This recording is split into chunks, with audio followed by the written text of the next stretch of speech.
세상에 있는 그 많은 종교들, 그래서 이방인들과 이 다른 종교들이 말하는 신에 대한 개념은 두 가지로 나눠질 수 있습니다. 첫 번째는 그들은 신을 생각할 때 작은 신을, 사람을 작은 신으로 섬기는 그런 자세를 갖고 있습니다.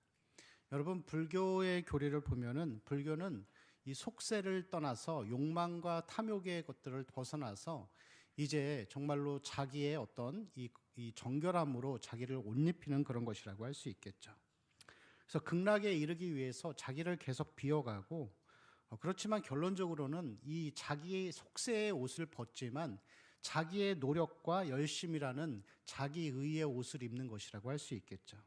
그래서 그들은 이러한 돛 닦는 것을 통해서 이제 자기가 점점 세속의 옷을 벗으면은 윤회를 넘어서 극락의 세계로 들어가서 그곳에서 초월자인 신과 자기가 하나가 되고 연합이 되는 그러한 관계로서 이제 자기도 부처가 된다라고 할 수 있겠죠.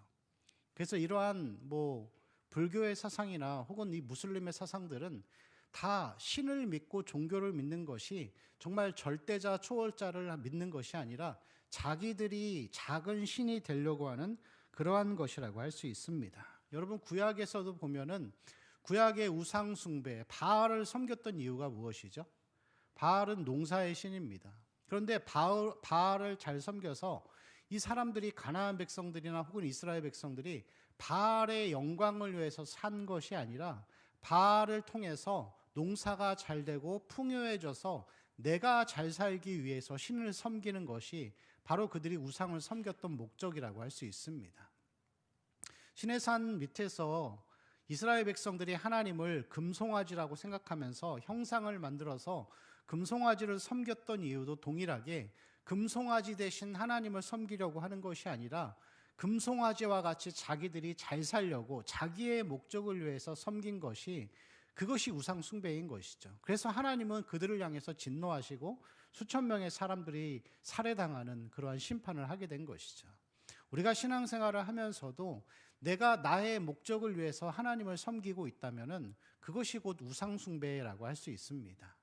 나는 하나님을 내 목적을 위해 섬기는 것이 아니라 하나님의 영광을 위해서 섬기는 것이 바로 우리의 모습이 되어야 하는 것이죠. 사단이 찾아와서 이 아담을 유혹할 때 그렇게 말했습니다. 너희가 하나님같이 되리라. 결국엔 하나님의 영향력을 벗어나서 자기의 목적을 위해서 살기를 원하는 그것이 바로 이 죄의 본질이고 원죄라고 할 수 있겠죠. 그래서 이방 사람들에게 있어서 이 신이라고 하는 개념은 신을 섬기는 것 자체가 목적이 아니라 그 신을 통해서 내 목적을 이루고 내가 신의 자리에 앉는 것이라고 할 수 있습니다. 그리고 이방에 있는 신들이 신을 생각하는 두 번째 개념은 초월자로 생각합니다. 그래서 신은 우리가 감히 다가갈 수 없는 그런 어려운 대상, 두려움의 대상, 섬김의 대상이라고 생각하는 것이죠. 여러분 혹시 그 킹콩이라는 영화를 본 적 있나요? 최근에 나온 킹콩이라는 영화를 보면은 그 킹콩이 살고 있는 그 섬에 들어가서 이 문명인들이 들어가서 보니까 그 원주민들이 계속 그 킹콩의 그 진노를 달래기 위해서 정기적으로 사람을 제물로 바치는 거예요. 근데 그것이 바로 이 이방 사람들이 생각하는 신에 대한 개념이라고 할 수 있습니다. 사람은 항상 제물의 대상이죠. 이 고대 시대에 아브라함이 하나님의 명령을 따라서 아들을 제물로 바치려고 하잖아요. 사람 인신 공양을 하는 것이죠. 그리고 그 당시에는 그렇게 자기의 자식이나 혹은 사람을 제물로 바치는 것이 그 시대의 그런 관습이었다고 합니다. 우리가 구약 성경을 보다가 보면은 이 구약의 하나님의 말씀 역시도 하나님을 초월적인 존재이고 진노하시고 두렵고 또 심판하시는 그런 하나님의 존재로서 많이 보이는 것을 볼 수 있습니다. 그래서 성경에서 하나님을 본 자는 다 죽는다고 그렇게 표현하고 있죠. 성경에서 하나님을 말할 때 히브리서 12장 29절 말씀을 보면은 우리 하나님은 소멸하는 불이시다 그렇게 표현하고 있습니다. 하나님은 소멸하는 불이시다. 그리고 인간은 하나님 앞에 진노의 상태에 놓여 있고 구약에 살고 있었던 그 수천 년의 기간 동안에 구원받은 사람은 극소수에 불과했습니다. 다윗이나 혹은 모세나 이런 사람과 같이 희미하게나마 예수 그리스도의 그 모습을 보게 된 자들만이 구원을 받은 것이라고 할 수 있겠죠. 원래 우리도 다 그러한 상태에 있었습니다. 하나님을 진노의 하나님으로 생각하고 하나님은 우리에게 두려운 존재였죠. 그래서 에베소서 2장 3절 말씀을 보면은 우리 함께 읽을까요? 시작. 전에는 우리도 마음에 원하는 것을 하여 다른 이들과 같이 본질상 진노의 자녀이었더니. 본질상 뭐라고요? 진노의 자녀이고 하나님은 두려운 존재였죠. 그런데 이 관계를 바꿔놓으신 것이 바로 예수님이라고 할 수 있겠죠. 예수님의 십자가. 그래서 2장 3절 다음에 나오는 4절과 5절 말씀을 보면은 함께 읽을까요? 공율이 풍성하신 사랑을 인하여 허물로 죽은 우리를 그리스도와 함께 살리셨고 너희는 은혜로 구원을 받은 것이라. 아멘. 자, 그래서 이 구약에 나오는 모든 말씀들은 예수 그리스도의 그림자이고 그리스도를 가리키는 그 자체라고 할 수 있습니다. 여러분, 구약에 보면 이 모세오경 가운데 많은 예식들이 나오잖아요. 법을 지켜야 되고, 뭐 돼지고기는 먹으면 안 되고, 소는 먹어도 되고, 뭐 어떤 메뚜기는 먹으면 안 되고, 뭐 그런 내용들이 굉장히 많이 나옵니다. 그리고 어린 양의 어떤 제사에 대한 부분들이 많이 나오죠. 그 수백 가지의 이 규례와 제사들을 통해서 하나님이 말씀하시는 것은 하나님은 너무나 거룩하시기 때문에 너희들은 하나님 앞에 감히 다가갈 수 없다, 이것을 우리에게 보여주는 것입니다. 그리고 동시에 그것은 사람은 절대 이 계명을 지킬 수 없기 때문에 하나님의 아들 예수 그리스도만이 이것을 지킬 수 있다. 어린 양의 제사는 그래서 죽음으로써 죽음을 정복한 예수 그리스도를 가리킨다라고 할 수 있습니다. 그리고 이러한 구약의 그림자는 신약에 들어와서 이제 이 언약을 하나님께서 성취하기 시작하십니다. 자, 예수님이 행하신 일들은, 이 복음은 아담이 지었던 그 죄를 동일하게 갚아가고 해결해가는 과정들을 우리에게 보여주고 있는 것이죠. 자, 사람이 선악과를 따먹은 죄이기 때문에 사람이 지은 죄를 사람이 해결해야 돼요. 공평하게. 그건 하나님의 공의이죠. 그냥 용서한다고 해서 용서가 되는 것이 아니죠.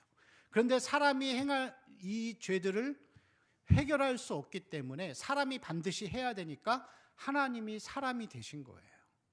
그게 하나님의 사랑이라고 할 수 있겠죠. 그리고 동일한 출생의 과정을 거쳐야 되는데 죄가 없이 나셔야 하기 때문에 처녀였던 동정녀 마리아의 몸을 통해서 나신 것입니다. 히브리서 4장 15절 말씀 보면은 같이 읽겠습니다. 우리에게 있는 대제사장은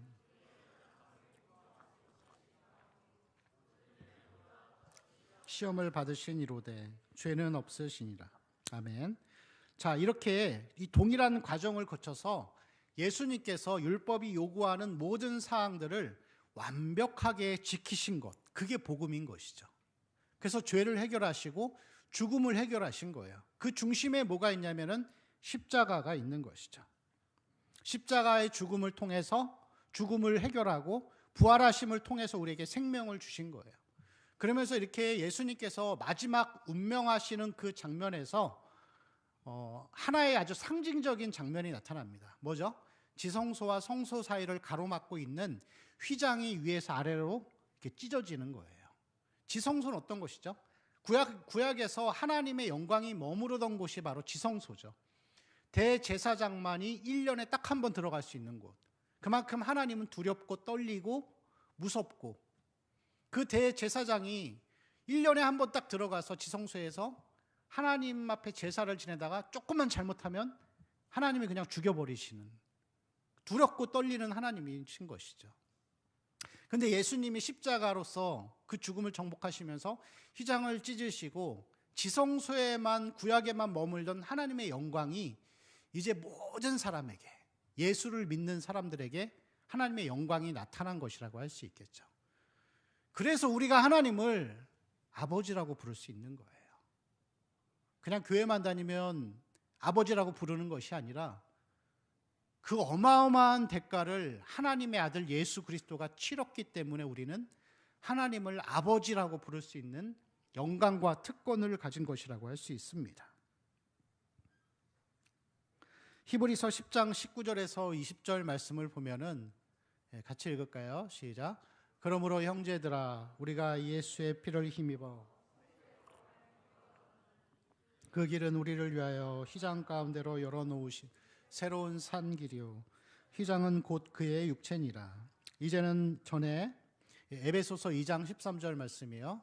이제는 전에 멀리 있던 너희가 그리스도 예수 안에서 그리스도의 피로 가까워졌느니라. 아멘. 자, 여러분, 그래서 예수님의 십자가를 통해서 휘장이 찢어지고 우리 그것을 믿는 자들이 하나님을 아버지로 고백하는 거죠. 여러분, 그게 복음이에요. 제가 여태까지 지금 짧게 설명한 이 내용을 우리는 복음이라고 부르는 거예요. 그리고 이 복음은 단군시나 이런 것처럼 사람이 지어낸 얘기가 아니라 인류 역사를 통틀어서 보여지는 것이 이 복음의 역사예요. 이거는 역사 속에서 일어난 진리와 사실을 그대로 설명한 거예요. 그리고 우리는 예수를 믿는다고 하는 것은 이 역사적인 사실과 진리를 내가 객관적인 체험으로 믿어지는 거예요. 중생과 회심을 통하여서 이러한 복음의 사실이 십자가가 내 마음 깊이 들어오는 거. 그래서 우리가 처음 하나님을 경험할 때 하나님이 나를 왜 이렇게 사랑하시나, 그리고 내가 죄인인 것이 느껴지고, 여러분 그게 바로 신앙이라고 얘기하는 것이고 믿음이라고 얘기하는 것입니다. 그리고 이러한 가운데에서 우리가 하나님을 뭐라고 부르죠? 하나님 우리 아버지. 이제 인격적인 관계가 형성이 된 거예요. 이 역사적 사실들을 내가 믿은 것이 이제는 주관적인 체험과 삶으로 나타나는 것이, 그게 바로 하나님을 인격적으로 믿는 것이라고 할 수 있습니다. 여러분, 원래 이 하나님과 사람은 인격적인 관계를 맺고 살았어요. 처음에 아담을 만드셨을 때 아담과 함께 대화하고 소통하고, 또 아담도 하나님이 어떤 생각을 가지고 계신지 다 말하지 않고 설명하지 않아도 다 알고 있었던 것이죠. 그렇지만 그러한 관계가 죄로 인하여서 깨지고 수천 년 동안 인류는 고통 가운데 살아가게 됩니다. 그러나 예수 그리스도를 십자가를 믿고 그 은혜가 임한 사람에게는 다시 그 관계가 회복되는 것이죠. 그래서 여러분, 신앙생활은 신앙생활의 첫 번째 목적, 전체의 모습에 제일 중요한 것은 하나님과 친밀하게 교제하고 동행하는 거예요. 그게 신앙의 본질이에요. 우리는 하나님과 관계가 이익을 따져서 믿는 관계가 아니에요. 제가 아까 처음에 설명했던 것처럼 나의 이익을 위해서 하나님을 섬기고 있다면 그건 우상숭배인 것이죠. 하나님을 믿는다고 하는 것은 내가 하나님을 믿어서 뭔가를 얻고 대가를 받는 게 아니라 하루하루 한순간 하나님과 동행하고 친밀하게 교제하고 함께 걸어가는 것이에요. 아버지와 자녀잖아요. 인격의 관계. 사장님과 사원의 관계가 아니라 아버지와 자녀의 관계인 것이죠. 성경에 보면은 정말 하나님을 바로 믿었던 사람들은 인격을 바르게 하나님과 관계를 맺어가며 살아갔던 사람들이죠. 바울이 그랬죠. 바울은 위대한 복음 전도자였지만 그 이전에 먼저 항상 그가 하나님을 얘기할 때 성경에서 보면 나의 하나님께 감사한다, 내 하나님, 내 하나님 이렇게 고백하고 있습니다. 살아계신 아버지와의 관계로서 바르게 맺어가며 살아간 것이죠. 다윗도 그러했죠. 다윗은 항상 무엇을 할 때마다 그 전에 하나님과 먼저 소통하고 이야기 나누고 하나님 어떻게 할까요? 하면서 그 인생을 살아갔던 삶이라고 할 수 있습니다. 예수님도 그랬습니다. 그 많은 사역들을 행하셨지만 하루에 이 학자들의 견해에 의하면은 많이 주무셔야 3시간, 4시간 그렇게 3년을 사신 거예요. 그렇게 많은 사역들을 행하면서도 항상 기도의 자리를 잊지 않았습니다. 하나님과 기도하고 소통하는 것이라고 할 수 있겠죠. 그래서 여러분, 우리가 이 예수를 믿고 십자가를 통해서 구원을 받은 우리는 하나님과의 인격의 관계를 계속 맺으면서 살아가야 돼요. 제가 여러분한테 기도 좀 해라, 말씀 좀 봐라 하는 이유가, 여러분 이게 내가 목사가 얘기하니까 하고 관계 의무라고 생각하면서 그거를 여러분 한다고 하면은 정말 불행한 거예요. 그건 의무가 아니에요. 죄인인 인간이 구원받았어도 하나님을 온전히 알 수 없고 하나님의 뜻을 온전히 알 수 없기 때문에 우리는 말씀을 통해서, 예배를 통해서, 기도를 통해서 죄의 문제를 매일매일 해결해 가면서 하나님과 소통해 가야 되는 거예요. 그게 우리 인생의 목적인 거예요. 구원받은 이후에. 뭐 영혼을 구원하고 전도하고 그거는 그 다음 문제예요. 그게 먼저가 돼서는 안 되는 것이죠. 우리가 신앙생활 했다라고 했을 때 여러분, 신앙생활 하는 게 뭐예요? 주일 지켰다, 교회 나왔다, 헌금했다. 그거를 했기 때문에 여러분 예수 믿는 게 아니라 그거는 내가 하나님의 은혜에 감사하기 때문에 자원하여서 하는 거예요. 여러분 그 원리를 잘 이렇게 파악해야 돼요. 그래서 여러분 이게 반대가 돼버리면 안 돼요. 나 오늘 주일에 예배 나왔으니까 할 도리 다 했다. 일주일간 찝찝하지 않겠지. 그런 게 아니에요. 신앙은 그렇게 사람을 옥죄고 강제성으로 끌어안치고 그게 신앙이 아닌 것이죠. 하나님과 계속해서 소통하면서 걸어가는 삶. 그게 바로 인격의 관계. 우리가 하나님을 아버지로, 우리 아버지로 섬기고 모신다고 하는 그 의미라고 할 수가 있습니다. 자, 이렇게 하나님을 인격적으로 만나고 모시고 하나님과의 친밀한 걸어감을 살아가는 사람에게는 세 가지의 특징이 나타나게 되어 있습니다. 첫 번째는 뭐냐면은 하나님이 인격적이시기 때문에 우리도 인격적으로 하나님을 닮아가게 되어 있어요. 여러분 신앙생활 10년, 20년 해도 인격적으로 성품이 변화되지 않으면은 그 뭔가 문제가 있는 거예요. 신앙생활에 큰 문제가 있는 거예요. 여러분 하나님은 내가 제 경험에서 볼 때 제가 하나님 앞에 잘못하고 죄를 지어도 계속 기다려주세요. 3년이고 5년이고 때로는 10년이고 계속 기다려주세요. 왜냐고요? 저를 인격적으로 대하시는 거예요. 어렸을 때는 그러죠, 여러분. 아이들이 내 아들, 딸이 뭐 말을 안 들면은 야단치잖아요. 너 그거 하면 안 돼 하면서 때리고 야단치고 하는데 자식이 컸어요. 성인이 되고 결혼을 해서 사는데 잘못하는 거 보면은 기다려주잖아요, 부모가. 왜냐면 컸으니까. 그런데 여러분, 기다려주고 참아주고 하는 것처럼 우리도 하나님이 나를 인격적으로 대하시기 때문에 내가 하나님을 인격적으로 교제하고 만나는 사람은 하나님의 성품을 닮아갈 수밖에 없는 거예요. 닮아가지 않으면은 뭔가 우리의 신앙생활이 잘못된 부분에 빠져 있는 것이겠죠. 그래서 여러분 항상 하나님과 동행하면서 말씀과 기도 가운데 하나님의 뜻이 무엇인지를 구하고 그분의 성품을 닮아가는 우리 청년들과 성도들의 삶이 되기를 바랍니다. 자, 두 번째는 하나님을 인격적으로 만나고 아버지로 섬기는 사람에게는 생각하는 능력이 생겨요. 여러분 말씀과 기도 생활을 많이 하다가 보면은 스스로 판단할 수 있는 그런 사고력이 생기는 거예요. 우리가 하나님의 형상을 닮는다 그러잖아요. 하나님이 우리를 하나님의 형상대로 만드셨는데 여기서 하나님이 우리를 형상으로 만드셨다라고 하는 이 형상은 우리의 지성을 얘기하는 거예요. 지성. 지혜와 지식의 능력을 얘기하는 거예요. 디아노이아. 원어로 디아노이아에서 스스로 생각하고 사고하고 판단할 수 있는 능력이에요. 여러분 말씀을 많이 보면은 스스로가 분별할 수 있고 판단할 수 있는 능력이 생겨요. 그래서 스스로가 옳은 결정력과 판단력을 가지고서 살아갈 수 있는 것이죠. 작년에 한 자매가 저한테 찾아왔습니다.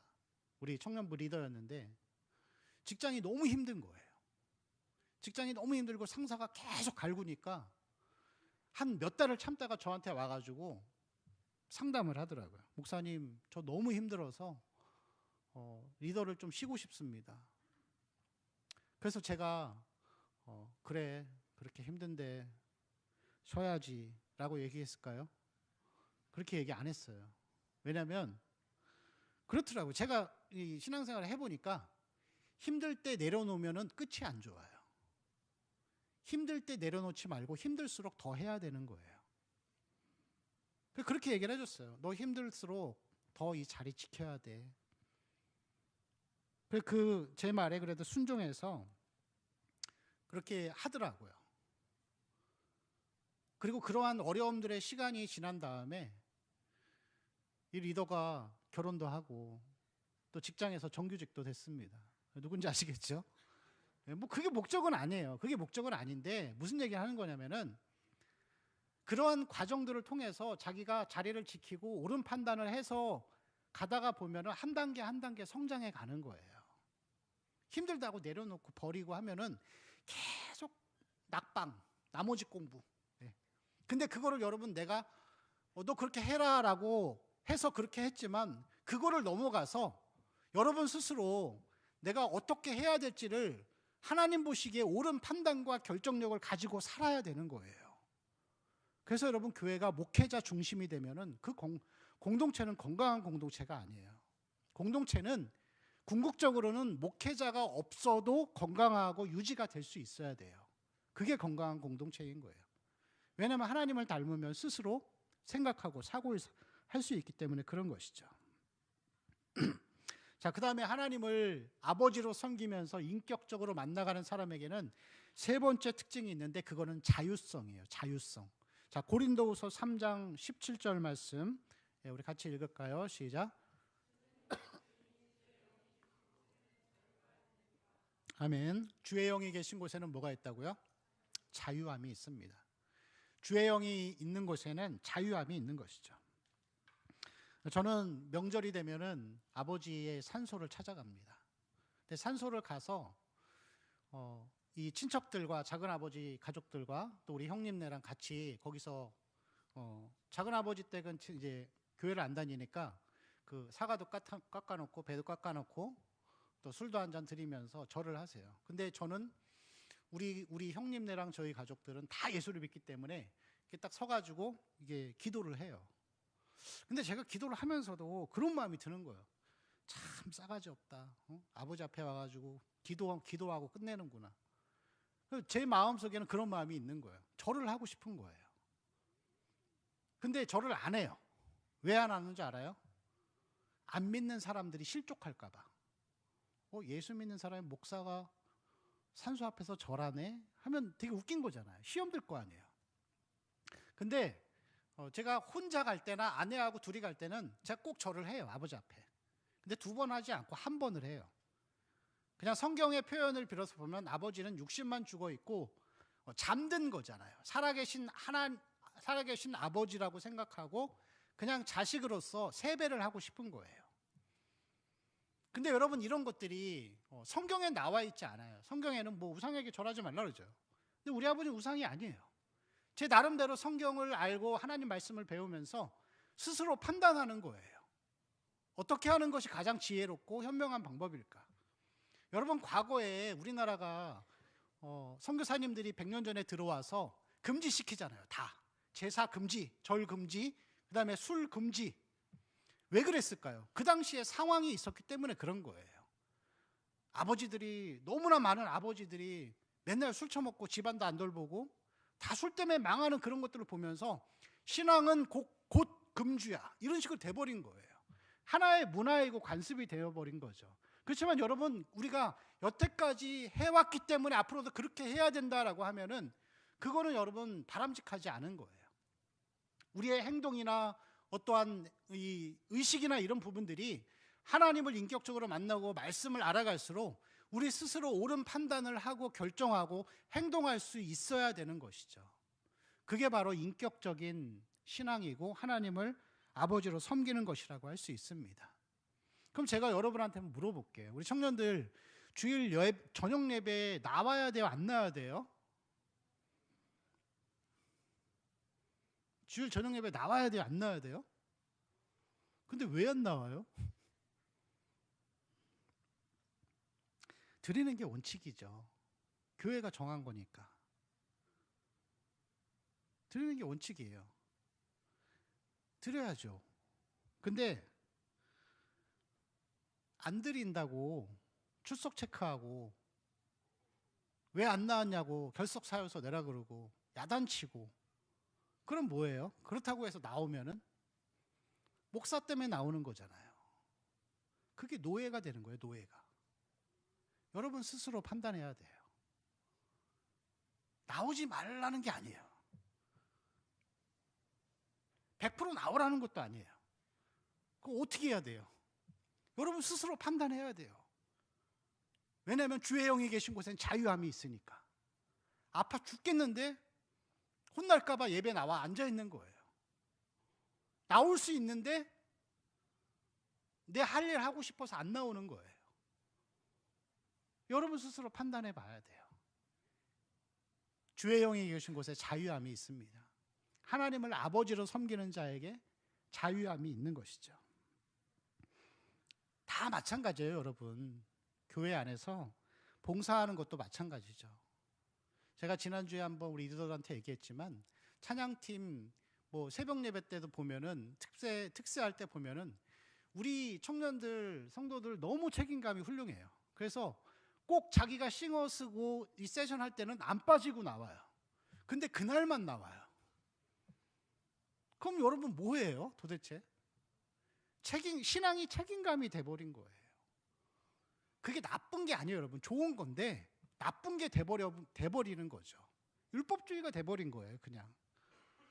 예수를 믿는 거는, 여러분, 하나님을 믿는 거는 하나님과 동행하고 친밀하게 같이 걸어가는 거예요.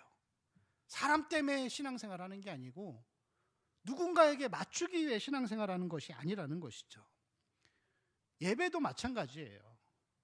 우리 청년들 중에는 다 잘해요. 잘하는데 자기가 봉사하는 교육부서 예배는 드리고 청년 예배는 안 나오는 거예요.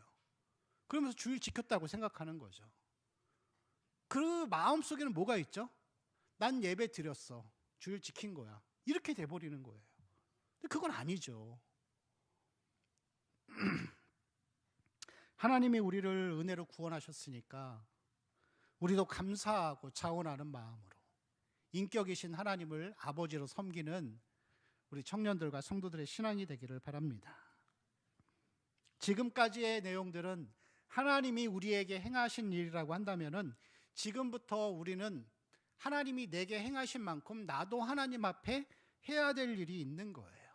하나님이 나를 은혜로 구원하시고 인격으로서 아버지로서 다가오셔서 지금도 함께 하시고 동행하시고 보호하고 계신다고 한다면은 우리도 하나님 앞에 해야 될 일이 있는 거예요. 그게 뭐냐면은 이 주기도문의 내용인 거예요. 여러분, 주기도문의 내용, 그 기도의 제목들을 보면은 뭐가 있죠? 한번 눈으로 한번 쭉 살펴보세요. 하나님의 영광으로 시작하죠. 이름이 거룩히 여김 받으시옵. 그 다음에 나라가 임하고 그런 기도 제목들이 있는데 이 기도의 제목들을 보면은 다 그런 거예요. 하나님의 영광, 그 다음에 거룩하게 살아가는 삶, 용서하는 삶, 전도하는 삶, 하나님이 원하시는 하나님 나라와 의를 구하는 것을 기도하라라고 하는 것이죠. 여러분, 우리가 어렸을 적에는 아이들이 아빠한테 해달라고만 얘기를 하는 거예요. 근데 크면은 아이들이 그런 마음을 갖는 거예요. 아버지가 기뻐하는 게 뭘까? 부모님이 기뻐하는 게 뭘까? 그런 생각을 하게 되는 거예요. 저희 아들이 지금, 큰아들이 11살 4학년입니다.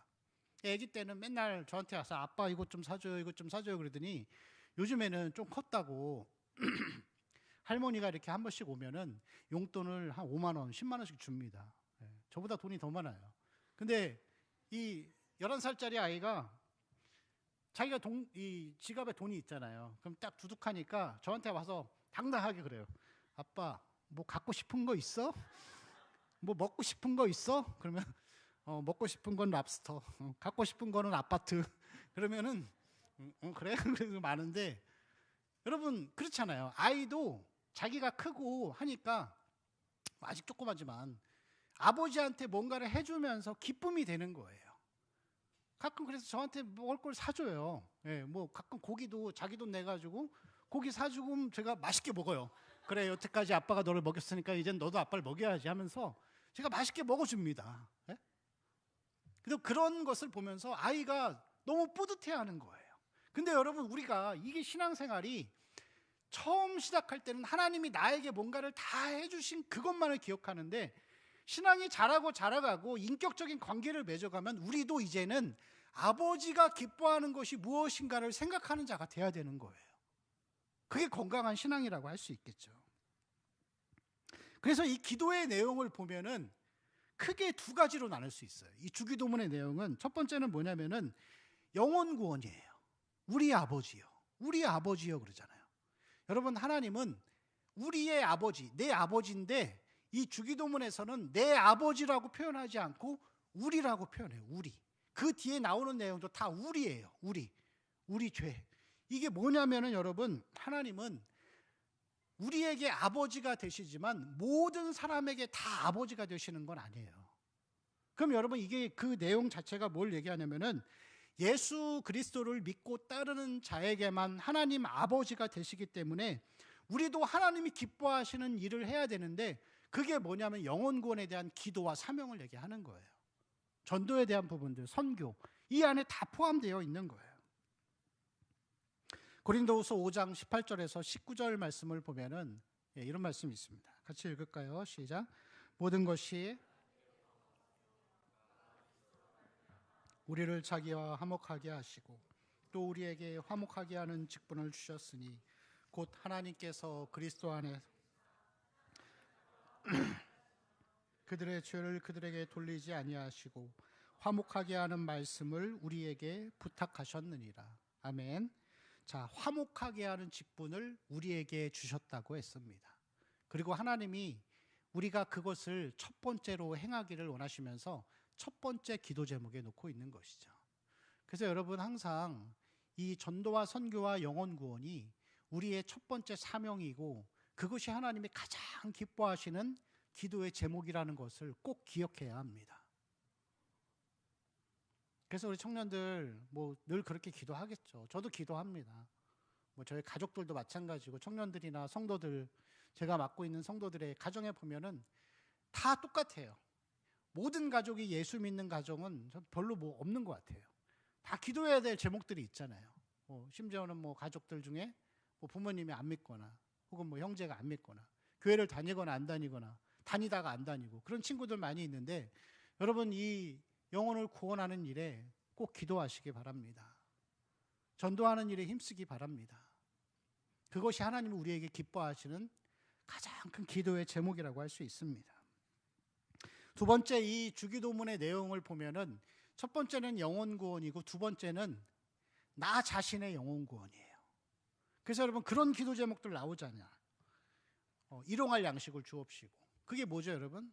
먹을 거 달라는 게 아니라, 먹을 거 달라라는 단순한 기도가 아니라 이거는 매사 매순간 하나님만 의지하고 살라라는 걸 얘기하는 거예요.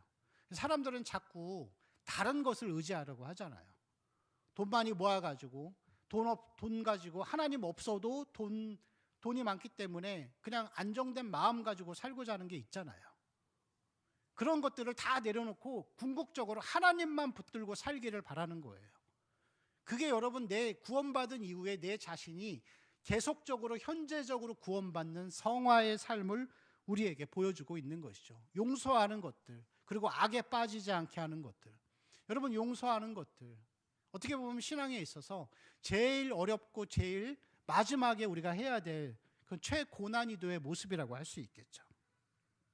요한일서 3장 3절 말씀을 보면은 이런 말씀이 있습니다. 같이 읽겠습니다. 시작.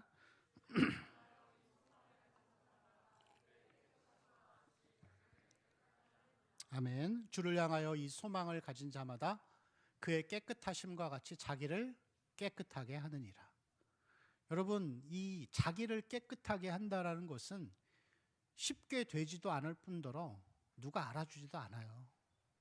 여러분, 거룩하게 살려고 애쓴다고 해서 누가 알아주겠어요? 내적인 싸움인데 보이지도 않죠. 알아주지도 않아요.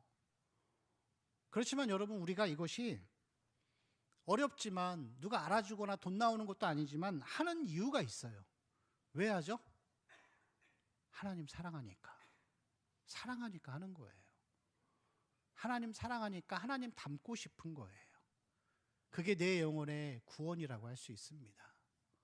우리 사랑하는 청년들, 또 우리 성도 여러분, 우리가 하나님을 아버지로 섬기는 거, 그분의 인격을 닮아가고 또 그분이 기뻐하시고 아버지가 기뻐하시는 것이, 가장 기뻐하시는 것이 무엇인지를 잘 깨달아서 또 그것을 우리 삶에 실천하고 또 적용해 가면서 살기를 소망합니다. 우리 함께 찬양하고 기도하겠습니다.